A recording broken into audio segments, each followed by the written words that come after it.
za uchaguzi. Na Michael Randrianirina ameapishwa rasmi kuchukua hatamu za uongozi wa Madagascar kufuatia mapinduzi ya kijeshi kisiwani humo. Kiongozi huo wa kijeshi aliwashukuru vijana walioandamana kushinikiza kuondoka kwa utawala wa Andry Rajoelina. Kiongozi huyo aliondolewa madarakani amekimbia nje ya nchi na bunge limepitisha kura ya kutokuwa na imani naye. Muungano wa Afrika umeondoa Madagascar kwa mwanachama wake kutokana na mapinduzi ya kijeshi. Watawala wapya wameahidi kurudia uchaguzi mkuu baada ya kipindi cha mpito cha miaka miwili. Na rais wa zamani wa Jamhuri ya Kidemokrasia ya Kongo Joseph Kabila amezindua vuguvugu la upinzani ambalo amelitaja kwa suluhisho kwa taifa hilo. Kiongozi huyo amekuwa na kikao pamoja na wawakilishi wa vyama vya upinzani mjini Nairobi. Kikao hicho alisema kilijadili mikakati ya kuwajibisha utawala wa Rais Felix Tshisekedi ambaye anamlaumu kwa kuendesha nchi kwa kimabavu. Hata hivyo, msemaji wa serikali ya DRC amepuuzilia vuguvugu hilo mbali na kulitaja kuwa lisilo na maana kwa taifa. Joseph Kabila amehukumiwa kifungo cha kunyongwa baada ya mahakama ya kijeshi kumpata na hatia ya uhalifu wa kivita na kushirikiana na waasi wa M23 wanaoshika doria mashariki mwa nchi. Mwisho wa taarifa za habari. Jina langu ni Shisia Wasilwa. Leo tunagusana na hoja nzito na nyeti sana, afya za viongozi wa Afrika. Ni wajibu wa viongozi taarifa zao za afya kuweza kupatikana. Ukiangalia katika ile public accountability ni kwamba jamii, wale ni mali ya jamii. Unapokuwa rais, mbali ya wewe kuwa wewe na familia yako, lakini bado jamii ingeweza kujua. Ni aibu ya kiasi cha juu kwamba viongozi wa Afrika baadhi ya viongozi wa Afrika, niseme hivyo, wanaweza kutatiza misingi ya uboreshwaji katika nchi zao na kukimbilia mataifa ya kigeni kupata matibabu. Utaona ni mifano midogo sana tangu ukianzia ile miaka 60 mpaka hivi, marais ambao wamekubali kwamba mimi afya yangu iko pabaya, acha niachie ngazi. Karibu tena msikilizaji, mimi ni Ann Ngugi kutoka nchini Kenya. Ninaungana na wanahabari wenzangu nguli hivi leo wakilidadavua swala nyeti na nzito kuhusu ni kwa nini magonjwa ya marais na viongozi wakuu barani humu yanageuzwa kuwa siri kubwa za kitaifa, na ni kwa nini wananchi wanabaki gizani, au je, wananchi hubaki gizani wakitegemea uvumi, wakati katika nchi kama Uingereza au Marekani viongozi wao hutoa taarifa hadharani kuhusu hali zao za kiafya. Nachukua fursa hii kuwatambulisha rasmi kwa wanahabari wenzangu ambao tutashiriki jukwaa hili la wanahabari leo. Kutoka nchini Tanzania tunaye mwandishi Leonard Mubali, kutoka nchini Burundi tunaye Ramadhan Kibuga, na kutoka Uingereza tuna mwandishi wa habari za kimataifa na Mkenya anayeishi London, naye ni Ken Wandera. Karibuni sana wanahabari wenzangu. Asante sana Ann kwa mwaliko. Haya basi, moja kwa moja naona tuanze hapa Tanzania. Leonard Mubali, Tanzania ilipitia kipindi kigumu wakati wa kifo cha Rais John Pombe Magufuli, na taifa lilijulishwa usiku wa manane baada ya uvumi mwingi kuenea. Kwa mtazamo wako, kwa nini viongozi wengi barani Afrika wanahofia kuwa wazi kuhusu afya zao?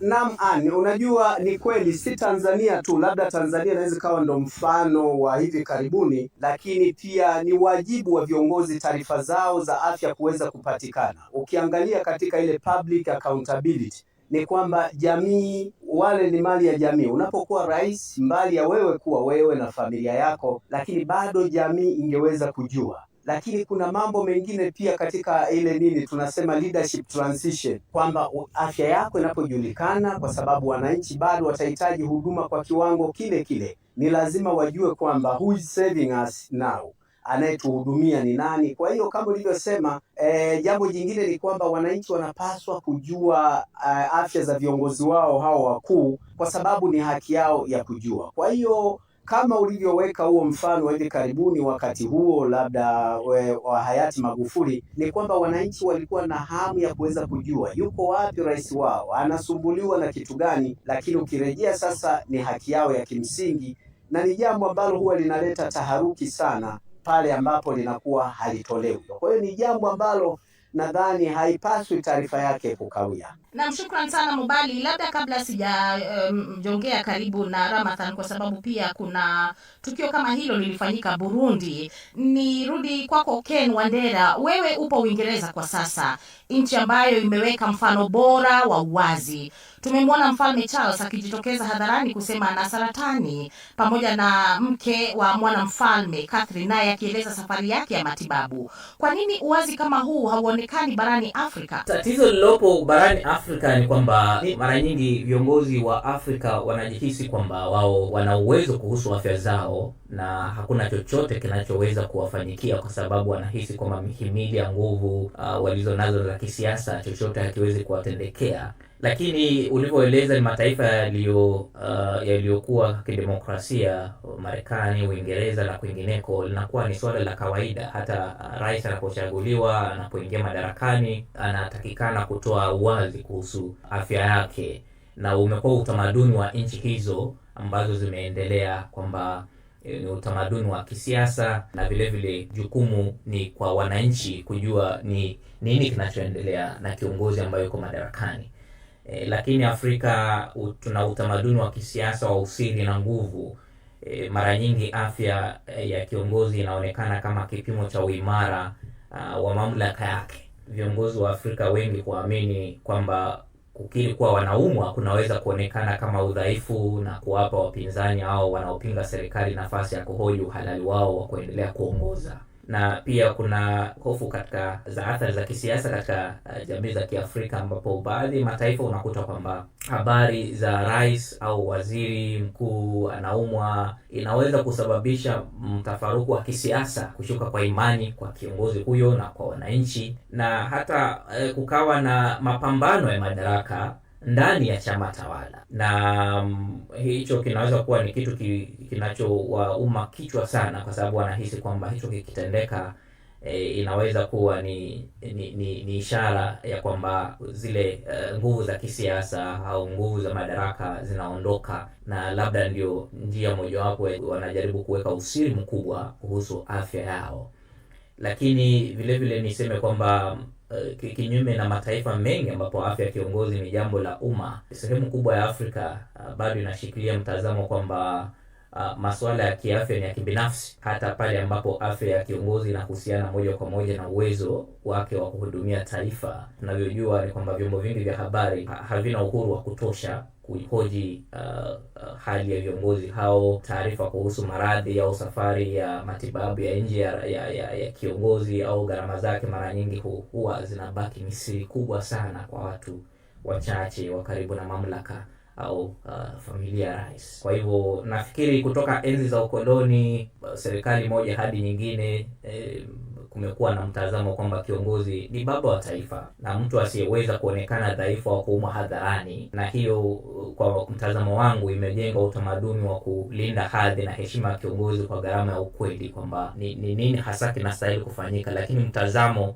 ni kwamba kiongozi, mtu yeyote wa familia anapoteuliwa kuwa rais au waziri mkuu, anakuwa ni rasilimali ya nchi, ya umma. Kwa hivyo anastahili kusema kwa kina kwamba anaumwa na anaendelea kupata matibabu na hakustahili kuwapo na usiri mkubwa hivyo. Tukiendelea kulifikiria swala ambalo umezua pale kuhusiana na hali nzima ya kutangazwa kwa pengine maradhi au pengine wakati rais anapatwa na changamoto za afya, nirudi kwako Ramadhan, na nazungumzia kuhusu tukio baada ya kifo cha Rais Pierre Nkurunziza.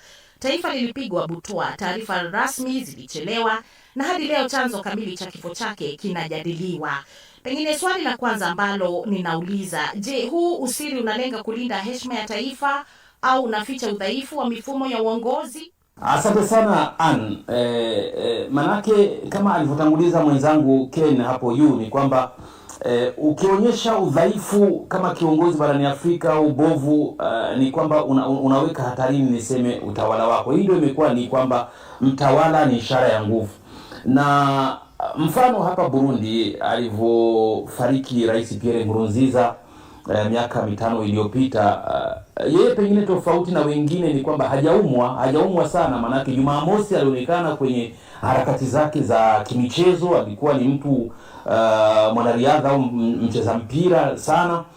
Jumatatu tukatangaziwa kwamba amekufa, na usiri ulifanya saa 24 tu peke yake. Kwa ni tofauti pengine na viongozi wa Kiafrika ambao wameumwa muda mrefu, anaenda kukaguliwa, anafanywa upasuaji. Burundi haikuwa hivyo, ni kifo cha ghafla ambacho kilitokea.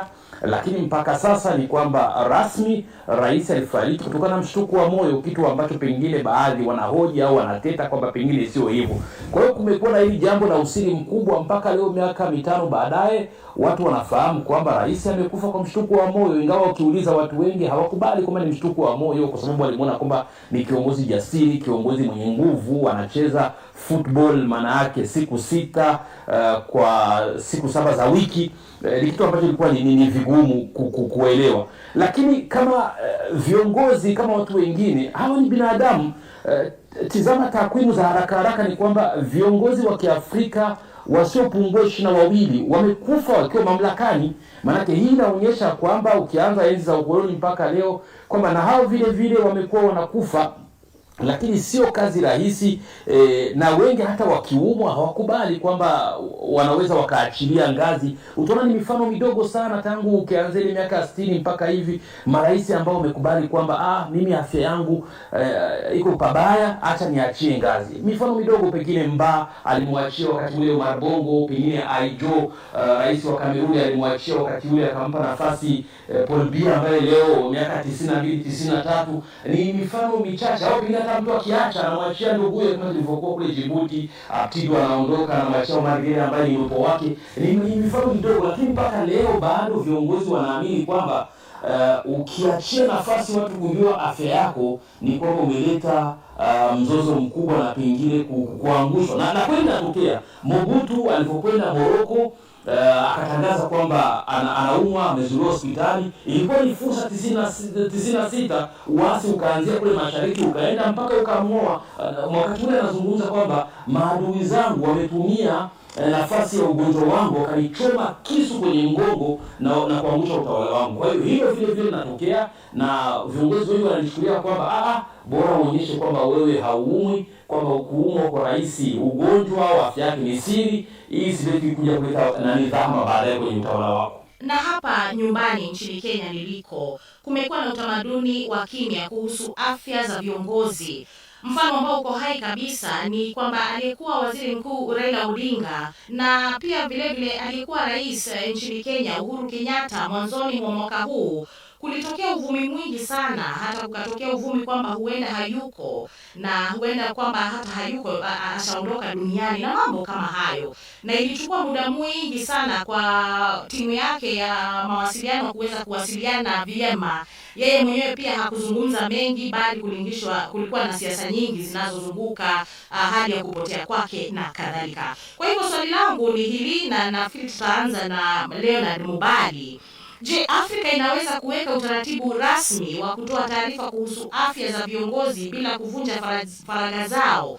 Nauliza hivi ni kwa sababu ukweli ni huu: kiongozi ni binadamu, kama ambavyo nilitangulia kusema. Anaweza kuugua, anaweza kupumzika, lakini raia wanapowekwa gizani, imani yao inatetereka. Sijui Mubali wasemeaji hayo. Ni kweli lazima tutofautishe vitu viwili. Mtu unapopanda katika nyadhifa hadi kufikia ngazi ya kuwa katika mamlaka ya juu, kwa maana ya rais wa nchi, ujue kabisa hapo kuna mambo ambayo lazima uyavue kutoka ile tunavyosema faragha. Faragha yako inapungua na inakuwa ni kila kinachofanyika kina maana zaidi kwa wale unaoongoza. Lakini Kibuga aligusia kitu fulani katika nchi za kidemokrasia, kama alivyosema mwenzetu Ken Wandera hapo, ni kwamba kuna utofauti pia. Kuna mwingine anaogopa ule uvumi ama rumors kwamba nitakapotangaza hivi watu wataanza kujipanga, nani atachukua nafasi hiyo, nani sasa atakuwa waziri mkuu, nani atakuwa hivi. Kwa hiyo watu wanaweza kuanza kujipanga, ni kama urithi tu katika mali ya familia. Unakuta baba na watu wengine wanaanza kujipanga. Kwa hiyo katika nchi ambazo hata upatikanaji wa viongozi lazima kuwe na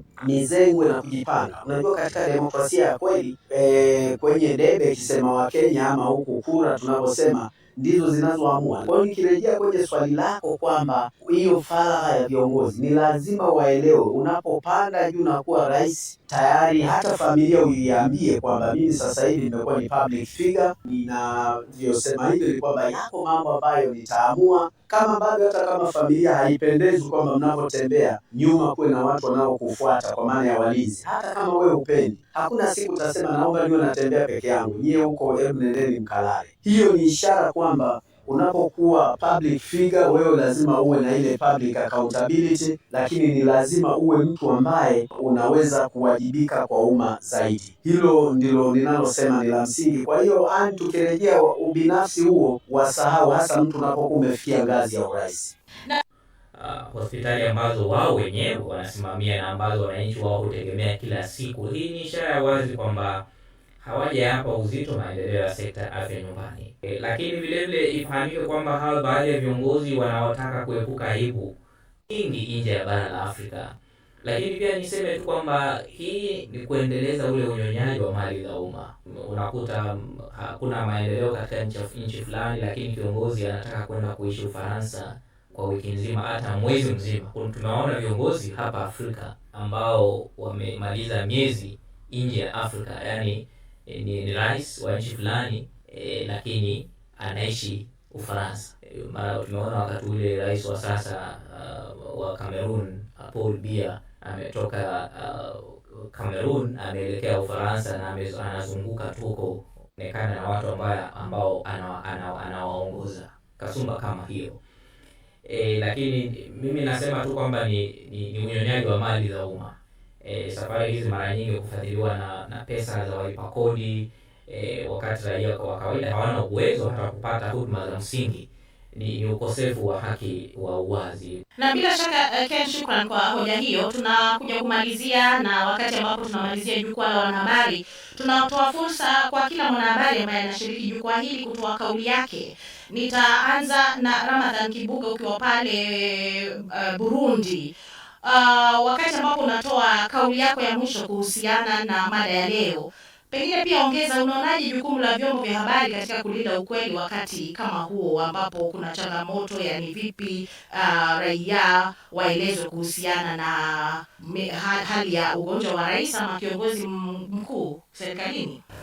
Mimi nadhani kwamba afya ya viongozi ingepaswa kuwa wazi, lakini kama tunavyojua sana mazingira barani Afrika kumekuwa na shida. Kumbuka pale Tanzania vyombo vya mitandaoni vilizuiliwa hata kuzungumza kuhusiana na masuala ya afya Magufuli. Lakini vile vile pale Kamerun kutangaza afya ya rais ni marufuku. Kwa hiyo nadhani kwamba nafasi ya vyombo vya habari bado ni ndogo sana katika bara Afrika.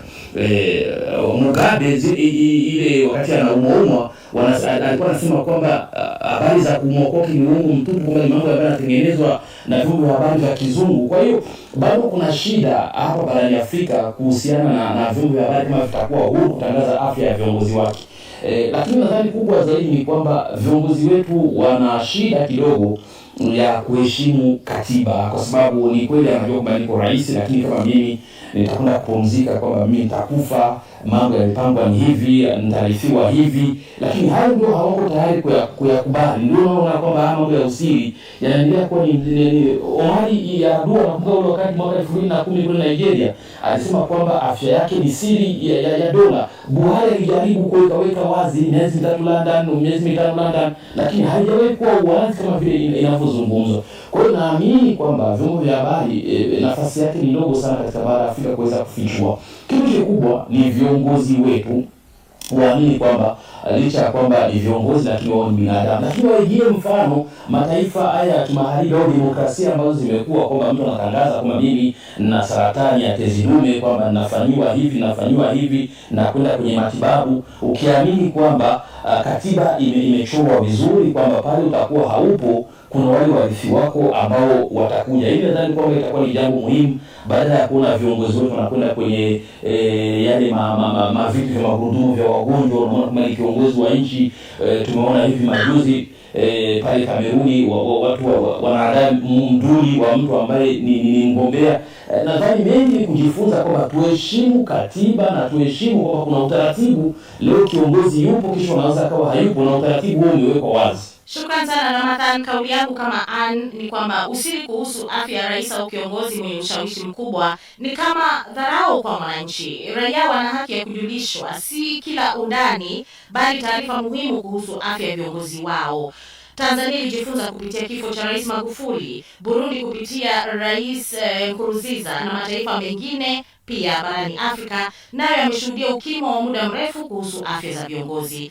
Wakati huo dunia inashuhudia ujasiri wa viongozi kutoka nchi za Ulaya wakizungumzia waziwazi kuhusu magonjwa yao. Ni dhahiri kwamba uwazi si udhaifu, ni uadilifu. Uongozi wa kweli haujengwi kwa hofu bali kwa ukweli. Kwa hiyo viongozi wa Afrika lazima wajifunze kuwasiliana kwa uaminifu, kwa sababu kiongozi anaponyamaza taifa lote linakuwa gizani. Nirudi kwako Mubali, labda kauli yako ya mwisho ni ipi? Kauli yangu ya mwisho ni kwamba wakumbuke ile kwamba wao wana public accountability, wanapaswa kuwajibika kwa jamii, kwa sababu wao si watu ambao wako binafsi. Kwa hiyo nadhani kae mtu unaugua, ndio maana wengine wanachelewa hata kupona. Unaugua huko, kumbe unawaza nafasi yako huko kiti. Kwa hiyo kwa ufupi, pia unapunguza rumors, unapunguza zile tetesi. Kwa hiyo viongozi wakitoa tetesi zile wala hatuwezi kuzipata.